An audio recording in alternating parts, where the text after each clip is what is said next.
Matapos usisain sa Senado, pinakiusapan ng PNP ng isang senador na ibalik sa seguridad ng Vice-Presidente kahit yung mga taga Davao City lang na pinagkakatiwalaan ng Vice. Ang tugon ng PNP Chief sa pagtutok ni Mav Gonzales. Sa pagdinig ng Senate Committee on Public Order and Dangerous Drugs, sinabi ni PNP Chief Police General Romel Marbil na 75 ang tinanggal na police security ni Vice President Sara Duterte dahil isinasaayos ng PNP ang deployment ng mga pulis. May 31 na pulis naman daw na naiiwan sa bise, bukod pa sa 358 na tauhan ng AFP. Paliwanag din ni Marbil sa ginawang threat assessment ng Presidential Security Command o PSC na namamahala sa seguridad ng Pangulo at Pangalawang Pangulo, wala raw banta sa buhay ni VP Sara.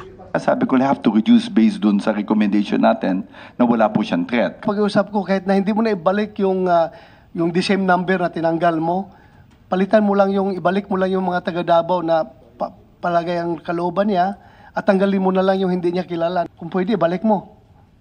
Can I get your commitment? Of course, our chairperson. Thank you. Nanindigan din si Marbil na hindi politika ang pag-alis sa ilang police security ng Vice-Presidente. Wala pong political pressure. Ang ginagawa po natin is really to rationalize po yung deployment ng PNP natin. And we have to make sure, no po, sabi po nila, alam mo, sir, ang nangyari po, not only the Vice President or Vice President na nagalit po sa atin at kalim po na it's a political. No, not even. Marami po kami tinanggalan because we don't see any threat sa mga bantao. At ang sinasabi ko nga, kung meron pong reason, ibibigay po natin.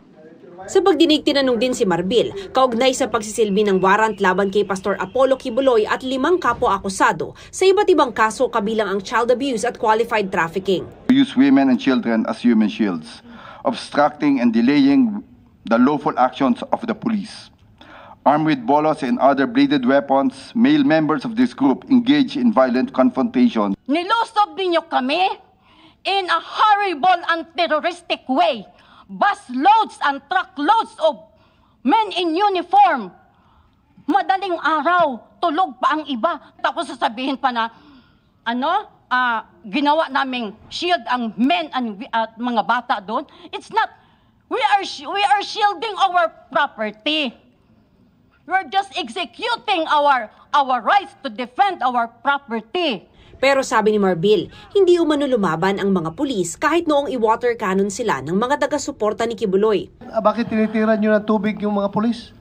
It was an act of defense of property, Your Honor, because we believe that since the warrant of arrest was not properly served, Your Honor. Kaninang 2:00 ng madaling araw, may inihain na naman umano na search warrant sa isang farm malapit sa Glory Mountain ng KOJC. Was anyone hurt during that operation kaninang umaga?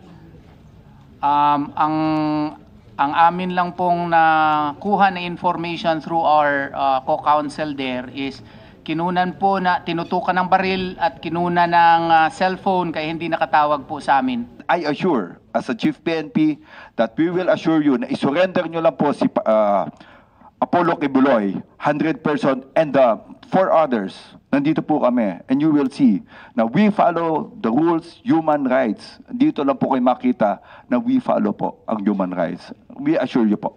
Question din ng KOJC ang pabuya para sa makapagbibigay ng impormasyon sa kinaroroonan ni Kibuloy. Kaya iimbitahan daw sa susunod na pagdinig ng Senado si Interior Secretary Benher Abalos para magpaliwanag. Sa ngayon, iisa lang sa 6 na wanted ang nahuli ng mga pulis sa KOJC. Para sa GMA Integrated News, Mav Gonzales, nakatutok, 24 oras.